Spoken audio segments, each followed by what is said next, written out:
그의 공감은 여러분, 여러분의 마음을 그대로 인정하시고 인정뿐만 아니라 위로뿐만이 아니라 그거를 넘어서 하나님은 오늘 여러분을 풀어주실 줄 믿습니다.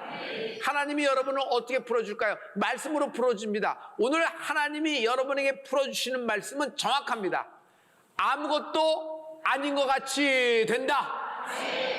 여러분의 문제가, 여러분의 슬픔이, 여러분의 억울함이, 여러분의 수치가, 여러분의 실패가, 여러분의 질병이 아무것도 아닌 것 같이 된다. 여러분, 예수 믿는 사람도 넘어집니다. 우리도 넘어져도 한두 번이 아니에요. 7번 넘어집니다. 그러나 믿는 자, 하나님의 자녀는 뭐가 다를까요? 여러분, 끝이 다른 것이에요. 7번 넘어져도 우리는 다시 일어나게 되는 것입니다. 시편 1편 6절에 우리가 늘 암송하는 말씀이 있죠. 의인의 길의 끝을 주님은 인정하세요. 그러나 악인의 길은 망하리로다 그럽니다. 우리하고 악인하고 길의 끝이 다른 거예요. 성도 여러분, 하나님은 우리의 끝에서 축복하시는 분이십니다. 지금 올해가 다 끝났다고 생각하지 마십시오. 아직도 한 달이 남아 있습니다. 전반전의 화려함과 후반전의 번쩍임도 중요하지만 여러분, 인생은 뭐니 뭐니 해도 끝이 좋아야 되는 겁니다. 올해 2024년 여러분, 끝이 좋아질 것입니다. 반드시 이것을 돌파하고 디딤돌 삼아서 하나님이 위대한 축복의 문이 열릴 줄 믿습니다. 우리는 예수 믿습니다. 예수 믿는 크리스찬에게 나를 나답게 만드는 힘이 어디 있을까요? 내가 나의 인생을 살고 싶은데 남이 원하는, 남이 박수치는 뭐 그런 거가 아니라 내가 정말 하나님이 원하시는 뜻, 하나님의 목적을 이루는 정말 마지막 순간에 내가 이 세상 떠날 때 무엇을 남겼는가 할 때 하나님의 뜻이 내게서 이루어지는 은혜가 있을지어다. 이 힘이 어디 있을까요? 예수의 피에 있다는 거예요. 우리는 예수님의 보혈이라고 그러지만 할머니가, 할아버지가 항상 이렇게 얘기했어요. 예수의 피, 예수의 피, 예수의 피. 여러분 많이 들었을 거예요. 예수의 피의 능력을 의지하는 은혜가 있을지어다. 주의 보혈이 나를 나답게 만드는 겁니다. 주의 보혈, 예수의 피가 나를 구원하셨다. 이것이 예수 믿는 사람들입니다. 여러분, 이 구원을 관계적으로 풀어서 얘기하면은 한마디로 얘기할 수 있어요. 하나님은 나의 아버지 되신다. 우리 주기도문에 보면요, 하나님이라는 호칭이 없어요. 거기는 하나님을 부르지 않아요. 뭘 불러요? 아버지라고 하는 겁니다. 한번 해볼까요? 처음과 마지막이 이렇게 돼 있어요. 하늘에 계신 우리 아버지, 대개 나라와 권세와 영광이 아버지께 영원히 있사옵나이다. 아멘.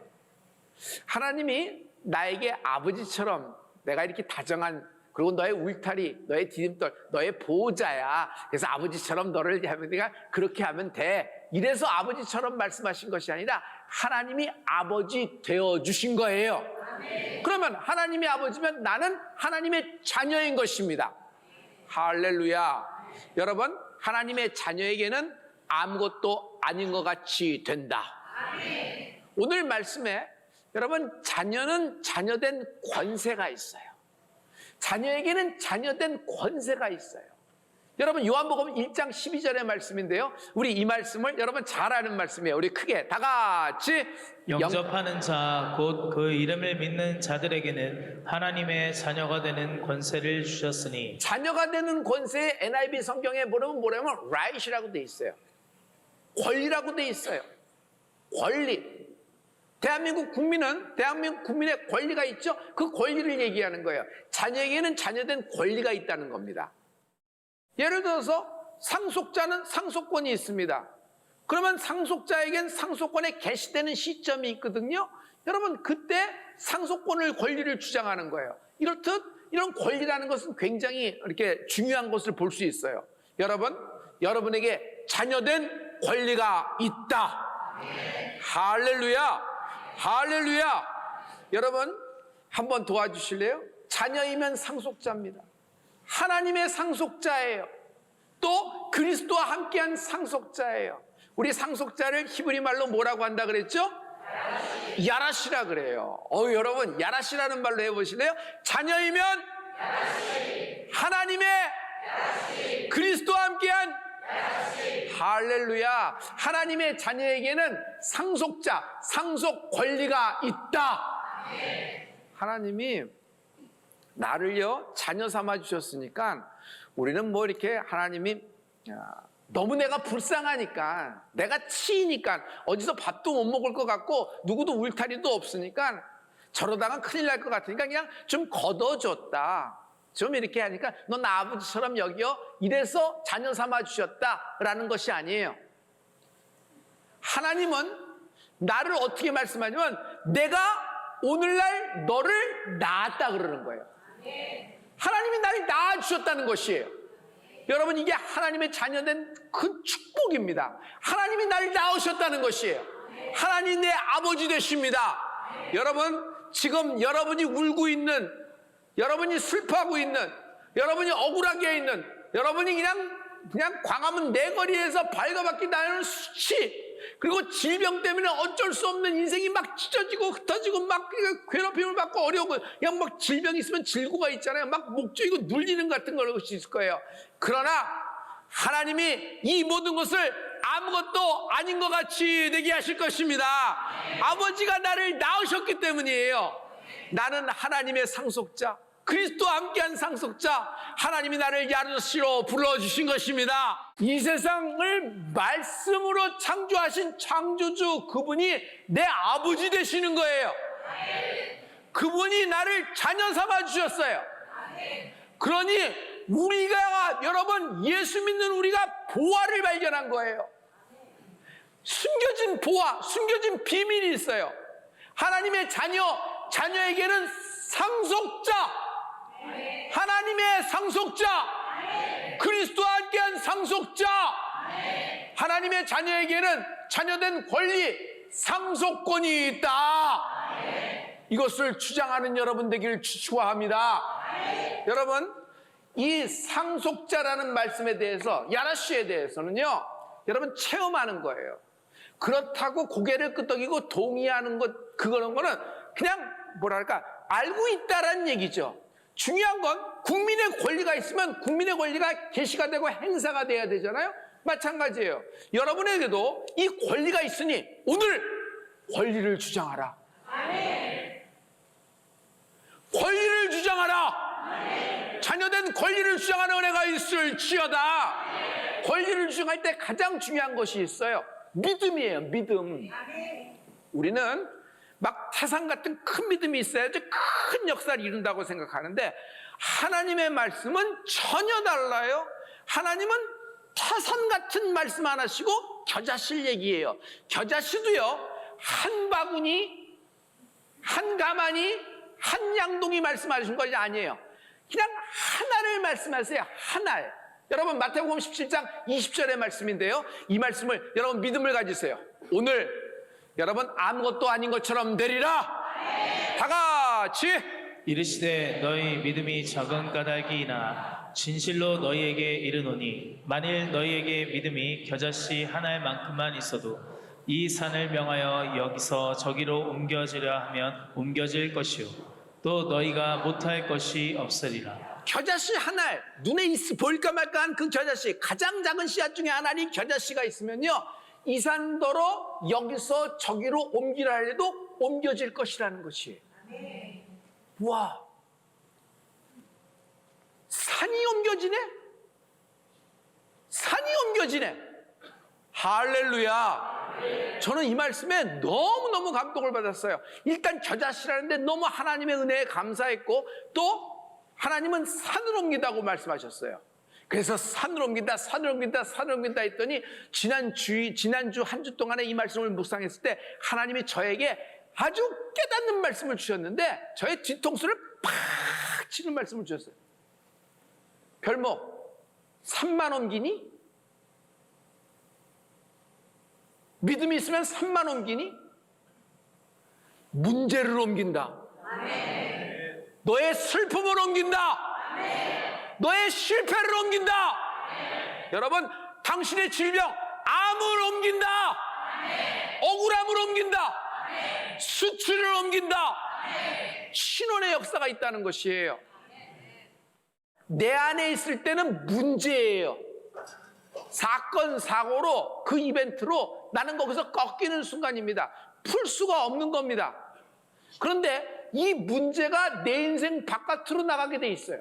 내 인생 바깥으로 훅 나갈 때 여러분, nothing, 아무것도 아닌 것처럼 되는 것이에요. 믿음은 뭐예요? 겨자씨 하나는 뭐예요? 밀어내는 힘이 있는 거예요. 아니, 우리도 넘어져요. 7번이나 넘어진다 그랬어요. 많이 넘어지는 거예요. 우리는 안 넘어져요. 우리도 넘어지는 겁니다. 여러분, 어떤 사건에, 어떤 그 환경에 들어가서 넘어지는 걸 부끄러워하지 마십시오. 그러나 우리는 넘어질지라도 다시 일어나게 되는 거예요. 끝이 다른 것입니다. 아무리 내 원수가, 내 대적자가 번쩍번쩍하고 블링블링하고 승리의 길을 간다고 해도 여러분, 절대로 두려워하거나 불안하거나 그럴 필요가 없어요. 왜? 그들의 길의 끝은 망하는 것이고 멸망하는 것이되, 자녀된 하나님의 상속자의 인생길의 끝은요, 여호와의 인정함이 있다. 예수의 피, 주의 보혈을 의지하는 은혜가 있을지어다. 여러분, 밀어내는 축복이 있을지어다. 이게 겨자씨의 힘이라는 것이에요. 그리고 못할 것이 없다는 것입니다. 할렐루야. 인생에는 대적자가 있습니다. 원수가 있고요.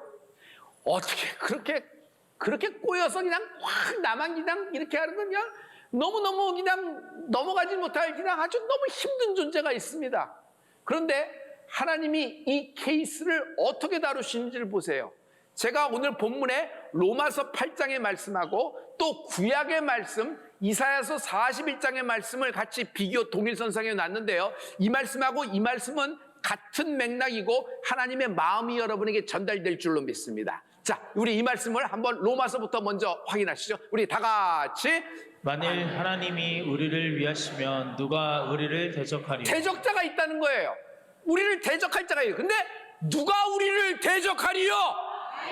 근데 대적자가 없어진다, 사라진다, 하나님이 해결하신다는 말씀인데, 이것이 이사야서 41장에는 좀 더 디테일이 살아있어요. 우리 이사야서 41장 11절의 말씀을 우리 합니다. 스킨 주세요. 다 같이. 보라, 내게 노하던 자들이 수치와 욕을 당할 것이요 너와 다투는 자들이 아무것도 아닌 것 같이 될 것이며 멸망할 것이라. 너에게 수치를 주고 너에게 욕을 주던 존재, 너에게 부끄러움을 주고 너에게 억울함을 주고 너에게 슬픔과 아주 그냥 불안함을 주던 그런 존재가 있어요. 어떤 환경이, 또 어떤 이벤트가, 어떤 질병이, 가난이, 실패가, 불합격이 막 인생에서 어그러지는 모든 것들이 있어요. 그리고 대적자가 있죠. 원수가 있죠. 그런데 하나님은 그 모든 것을 nothing, 아무것도 아닌 것 같이 된다. 이 말씀은 우리가 현대적으로 풀어서 쉽게 설명한 말이 아니라 하나님 말씀, 이사야서에 있는 말씀이에요. 누가 너희를 대적하리요? 로마서엔 그랬지만 이사야서에 보면 아무것도 아닌 것 같이 된다. 여러분, 아무것도 아닌 것 같이 된다 한번 해보세요. 시작. 제가 어떤 말을 하든지 여러분 믿음으로 이 말을 후창을 따라할 때 여러분 밀어내는 줄로 믿습니다. 나의 슬픔이 아무것도 아니, 나의 부끄러움과 수치가 아무것도, 나의 실패가, 나의 과거가 예수의 보혈을 의지하십시오. 그러면 나의 죄와 악이 아무것도 아닌 것 같이 된다. 나의 암이 아무것도 아닌 것 같이 된다. 옆 사람에게 한번 사랑의 말, 믿음의 말을 해주세요. 걱정하지 마세요. 아무것도 아닌 것 같이 될 겁니다. 라고 얘기해주세요. 아무것도 아닌 것 같이 아무것도 아닌 것 같이 될 겁니다. 아무것도 아닌 것 같이 될 겁니다. 할렐루야, 할렐루야. 여러분, 누가 옳고 누가 그르고 누가 이겼고 누가 졌고가 나는 중요하다고 생각지 않아요. 순수한 사람이 이긴 것이다. 순수한 사람이. 비록 그 현장에 그 순간에서도 졌어도 그것 때문에 실패했어도 결국 순수한 사람이 이긴 거라고 생각합니다. 저는요, 제가 한 바퀴 머리 돌리면은 복잡해져요. 두 바퀴 같은 문제를 갖고 두 바퀴 머리를 돌렸을 때는 꼬이기 시작해요. 그것도 고자라서 세 바퀴 돌릴 때가 있어요. 무너지더라고요. 그래서 하나님 일을 할 때 머리를 돌려서 한 일은 어떤 퍼포먼스를 내고 결과를 갖고 왔어도 그것이 연동이 되질 않아요. 그것이 그냥 자꾸 무너지는 것을 봐요. 하지만 그 일에 대해서 아무런 결과도 못 내고 이렇게 흐지부지 되고 뭐 아무것도 빛도 나지 않고 뭐 이렇게 반짝거리지도 않고 블링블링하지도 않는다고 하더라도 순수한 동기, 순수한 방법을 사용했을 때는 이것이 밑거름이 되어 다음에 디딤돌이 되고 결국은 승리하는 줄 나는 믿게 된 거예요. 할렐루야. 여러분, 그림을 그릴 때 너무 많은 색깔을 칠한 도화지에는 미켈란젤로가 와도 다빈치가 와도 그릴 수가 없어요. 차라리 순수한 백지 상태가 그가 데생을 해도 그렇고 뭐 그림을 그려도 되고 그것을 갖고 뭘 해도 그렇고 뭐가 작품을 만들 수가 있잖아요. 여러분, 예수 믿는 거에서 가장 중요한 것은 내가 누가 이기느냐보다는 누가 오르냐보다는 여러분 순수한 영혼이 되기를 축복합니다. 우리는 순수해지지가 않아요. 이미 죄로 얼룩진 거예요. 그래서 하나님은 의인은 없나니 하나도 없다 그랬어요. 솔직히 얘기해서 50보 100보예요. 그나 나나 저들이나 우리나. 그런데 우리는 뭐가 달라요? 예수의 피. 주홍같이 붉은 죄가 있더라도 예수의 피. 그 몸서리치는 죄와 악에서 나를 구원할 수 있는 것은 오직 예수님의 보혈. 예수님의 보혈이 나를 구원하신 것입니다. 자녀 삼아 주셨다. 할렐루야. 순수의 반대물은 첨가물이라고 생각해요. 첨가물은 뭐죠? 혼합이 된 거예요. 혼합이 된 거예요. 하나님의 뜻과 내 생각이 혼합이 되면요 첨가물이 됩니다. 여러분, 여기서 당신의 변곡점이 생긴 거예요.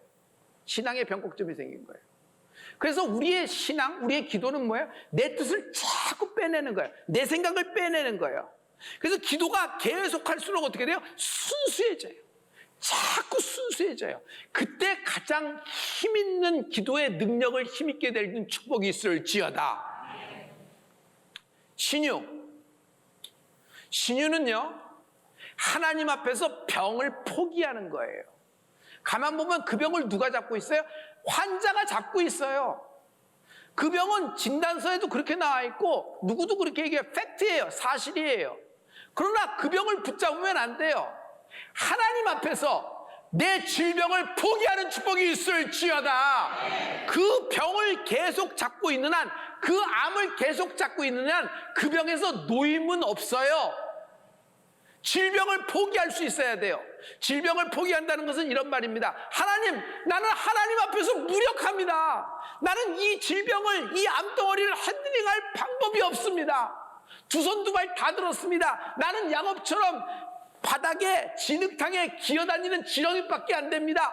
하나님, 나를 고쳐주시옵소서.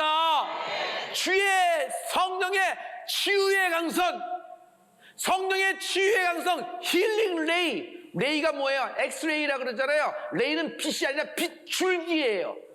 빛이 그냥 확 어둠을 뚫고 나사로 무덤에 돌문 열리면서 빛이 확 들어갔듯이 여러분의 인생과 여러분의 모든 그 암과 여러분의 모든 그 바이러스에 여러분의 모든 병든 장기에 하나님의 힐링 레이 치유의 강선이 임하라. 임하라. 질병을 포기하고 기도를 붙잡는 여러분 되시길 예수 이름으로 축원합니다. 하나님이 나를 이처럼 사랑하신 것입니다. 여러분, 하나님을 사랑하는 자, 곧 그 뜻대로 부르심을 입은 자에게는 모든 것이 합력하여 선을 이루느니라. 그러므로 하나님을 사랑하십시오. 순수한 신앙은 하나님을 사랑하는 겁니다. 그런데 하나님을 사랑하는 것이 뭘까요? 라는 거예요. 아니, 눈에 보이지도 않는데 하나님을 어떻게 사랑해요? 그냥 하나님 사랑한다고 하는 거예요. 생각뿐이지. 근데 행함이 있어야지. 하나님을 사랑한다는 건 이겁니다. 하나님을 사랑하고 예수님이 말씀하셨어요. 내 이웃을 사랑하고 네 형제를 사랑하라는 거예요. 그러므로 여러분, 그리스도의 사랑이 넘치는 우리가 되길 예수로 축원합니다. 이게 순수함이에요. 이게 순수함이에요. 여러분, 순수한 사람을 쓰십니다. 순수함이 이기는 것입니다. 할렐루야. 비록 오해가 있고, 비록 곡해가 있고, 비록 억울함이 있더라도 여러분 너무 염려하지 마세요. 순수함이 있다면 반드시 풀어질 거고, 그 순수함이 여러분 영향력을 갖고 있어요. 파동을 일으켜서 기도를 할 때 그 기도의 파도가 상대방에게도 어떤 상황에도 전달이 되어 결국 윈윈되는 축복이 있을 줄 믿습니다. 할렐루야. 오늘 순수한 사람, 순수한 영혼을 하나님이 쓰실 것입니다. 순수할 때 아무것도 아닌 것 같이 된다. 아무것도 아닌 것 같이 된다. 하나님이 이것에 대해서 성령을 보내주신 거예요. 하나님의 자녀에게 하나님의 성령으로 인을 쳐주셨어요. 오늘 마지막 말씀인데 이것이 결론이 될 겁니다. 고린도후서의 말씀입니다. 우리 다 같이 1장 21절 말씀을 봐요. 다 같이. 우리를 너희와 함께 그리스도 안에서 굳건하게 하시고 우리에게 기름을 부으신 이는 하나님이시니 그가 또한 우리에게 인치시고 보증으로 우리 마음에 성령을 주셨느니라. 우리에게 기름 부으시고 우리의 성령을 인을 치신 분은 성령님이라 그랬어요. 성령님이 누구예요? 분위기가 아니에요. 성령님은 계시다면 계시고 안 계시다면 안 계신 것이 아니에요. 성령님이라는 건 신학적으로 교리에 한 줄 쓰여진 어떤 신학 용어가 아니에요. 성령님은 어떤 분이시냐면 하나님이세요. 그러니까 성령님을 만나는 축복이 있을지어다. 성령님을 경험했다. 성령님이 내가 하나님의 자녀임을 증거하시고 보증하시는 분이십니다. 그 성령님을 내게 보내주시기 위하여 하나님의 아들을 하나님이 아낌없이 우리에게 내어주신 거예요. 말씀이 육신이 되어 이 땅에 나타나셔서 이곳 예수 그리스도 되십니다. 그 예수님을 믿을 때 여러분, 그 예수님이 날 위하여 십자가에 달려 돌아가신 것입니다. 그 하나님의 아들 예수 그리스도가 나 때문에 부활하셨습니다. 나 때문에 승천하시고 보좌 우편에서 영광을 받으시고 나를 위하여 약속하신 성령을 기름 붓듯 부어주고 계시는 것입니다. 그러므로 내가 성령을 받았다. 예수님의 전 복음, 예수님의 복음이 내 안에 임재한 것입니다. 할렐루야. 그러므로 여러분, 성령님을 경험하는 여러분 되길 예수로 축원합니다. 안다라는 말은 기독교적인 용어로 안다라는 것은 내가 하나 지식을 알았다는 것이 안다는 것이 아니에요. 안다라는 것은 깨달았다고 하는 것은 경험한다는 말씀이에요. 여러분, 오늘 이 상속자의 아무것도 아닌 것처럼 된다라는 말씀을 경험하는 축복이 있을지어다. 성령님과 내가 동거함을 만민이 알게 하여 주시옵소서. 오늘 성령의 뜨거운 불이 여러분과 함께하길 예수도 축원합니다. 성령님을 만나면요, 내가 나다운 삶을 살게 됩니다. 내가 나답게 돼요. 마지막에 이 세상에 마지막 일기장을 쓸 때 내가 무엇을 남겼는가가 더 중요할 거예요. 얼마의 현찰과 얼마의 재산과 부동산과 동산, 뭐 어느 쪽에 뭐 이런 걸 하면서 남겼다고 얘기하진 않아요. 그건 세상의 기준이고, 우리가 하나님의 자녀로서 이 세상 사는 동안에 하나님의 뜻, 하나님의 계획, 하나님이 날 통한 역사를 어느 만큼, 얼만큼 하나님의 뜻에 내가 살았는가가 이게 가장 중요할 거예요. 여러분, 성령님을 만나는 축복이 있을지어다. 그때 인생의 끝이 하나님이 인정하시는 끝이 될 줄 믿습니다.